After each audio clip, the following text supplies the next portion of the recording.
Telling one hard truth to one person can loosen an addiction's grip. Dopamine Nation, Finding Balance in the Age of Indulgence by Anna Lembke. Audiobook summary and review by Storyshots. Introduction. You are not weak. You are running old wiring inside a world built to overload it.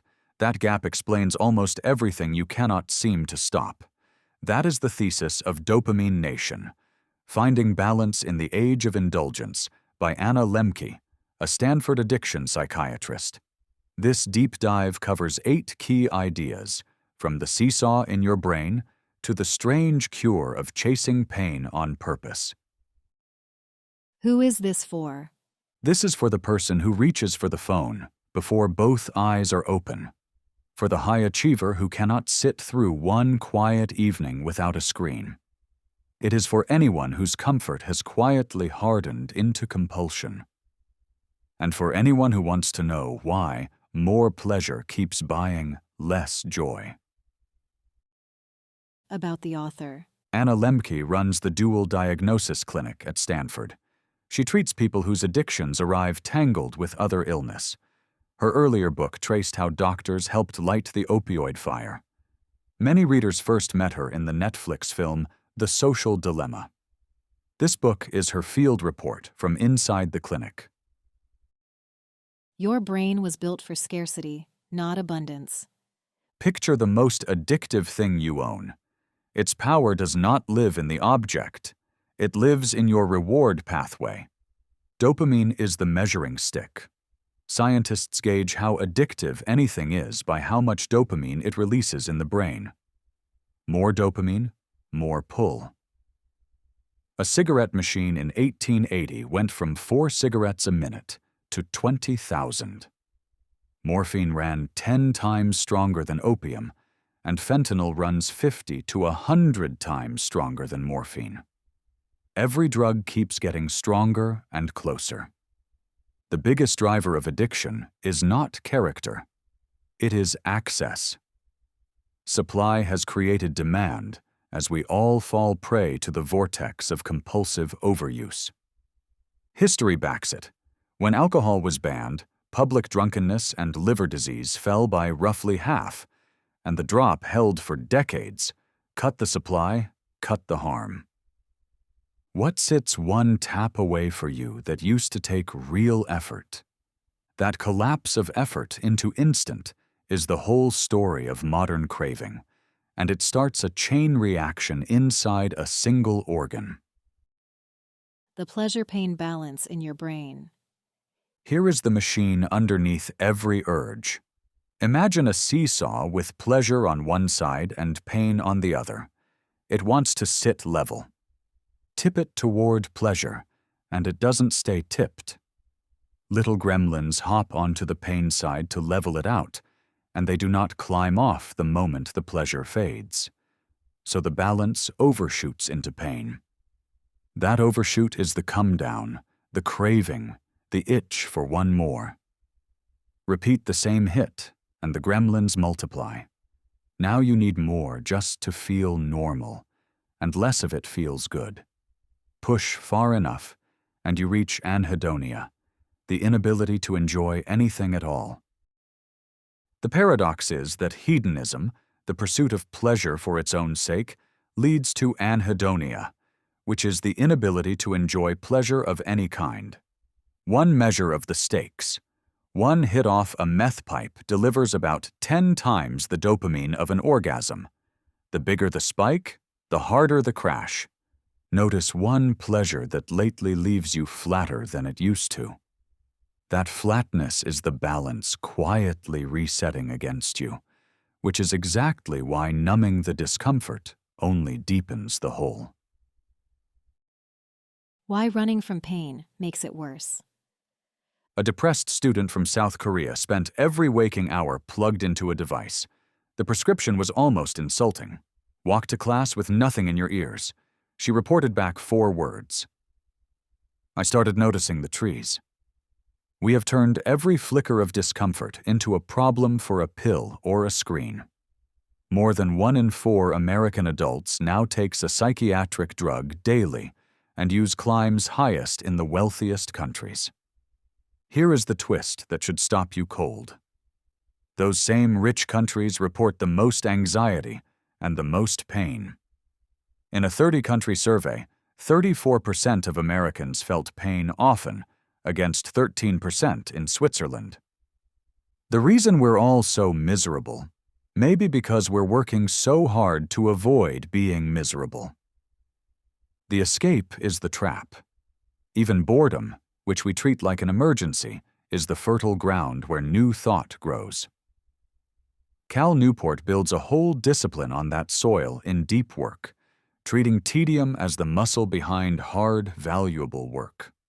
What have you been numbing that your best thinking actually needs? If avoidance digs the hole, then the way out is not more avoidance. It is a deliberate, temporary stop. The dopamine fast that resets your reward system. A teenager smoked more than a gram of cannabis a day and swore it treated her anxiety.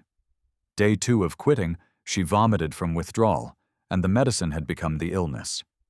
After 1 month clean, her anxiety was simply gone. That month is the whole tool. A month is usually the minimum amount of time it takes to reset the brain's reward pathway. The reset runs on a plan spelled into the word dopamine. Start with the plain data of what you use and how often, then name the real objective behind the reaching, and face the problems you cannot see while using. Then abstain long enough to restore balance, watch your mind without judging it, and let the insight arrive around week 4. 2 weeks in, you are not healed. You are just miserable and sober. Week 4 is where the world starts to taste like something again. Sit with this. Heavy drinking, depressed men were hospitalized 4 weeks with no treatment except sobriety. 80% no longer met the criteria for clinical depression. What have you been blaming on your personality that is really just your intake?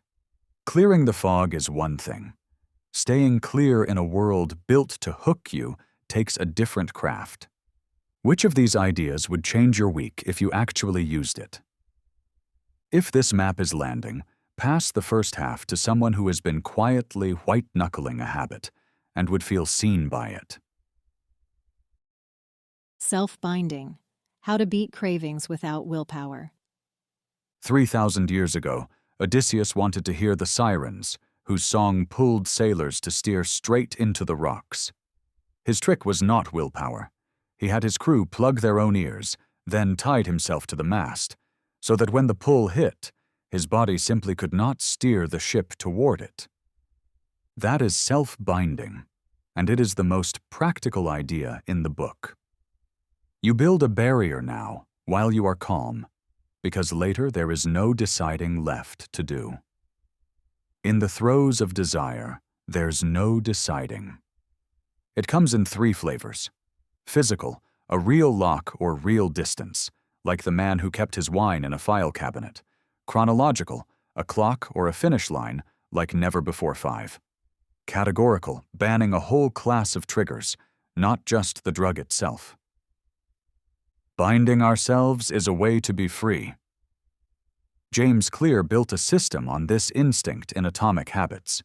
Make the good behavior easy and the bad one hard, so willpower barely has to show up.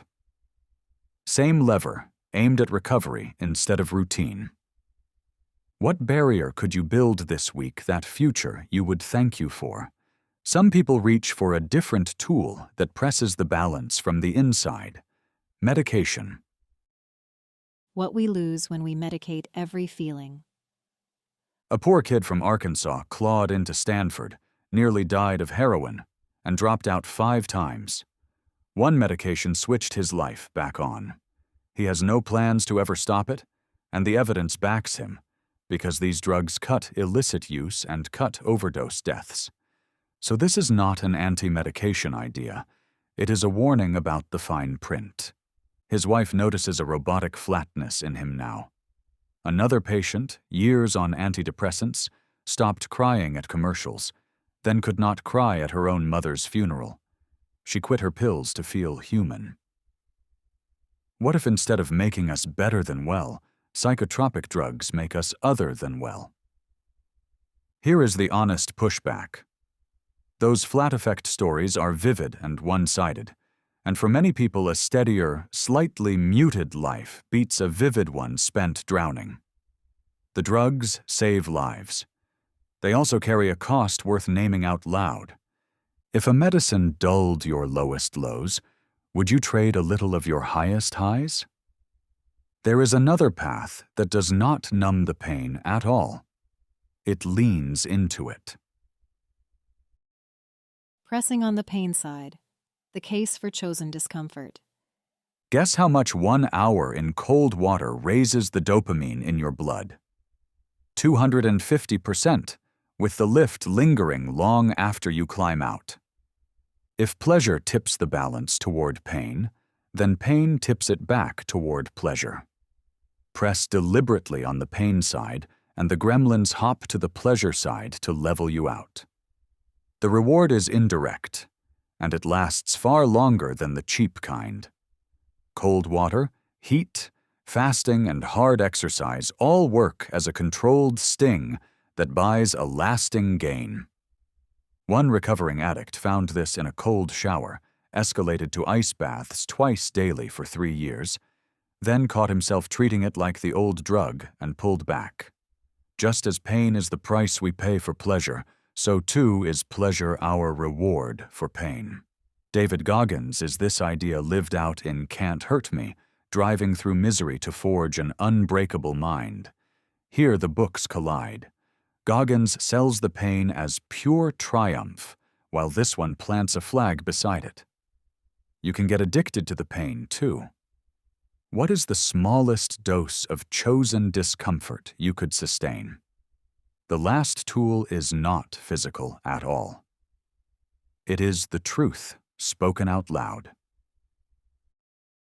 Radical honesty and the cure of belonging. The average adult tells between roughly 1/2 and 1.5 lies a day. The claim here is that truth-telling about big things and tiny ones physically rewires the brain toward health. In one study, stimulating the thinking part of the brain cut people's lying nearly in half. Watch it work. A woman 5 years sober opened a package meant for her brother, lied about it twice, then confessed the next morning and felt free. Truth-telling engenders a plenty mindset. Lying engenders a scarcity mindset. Honesty also pulls people close, and closeness is its own clean high. Then belonging finishes the job. Shame that meets rejection drives you back to the drug. Shame that meets acceptance and a path to make amends binds you to the group, and the group holds you. It was that community I always wanted but never had. The whole book folds into one image. A man on a hike aimed his camera at a beetle, and his craving quietly let go.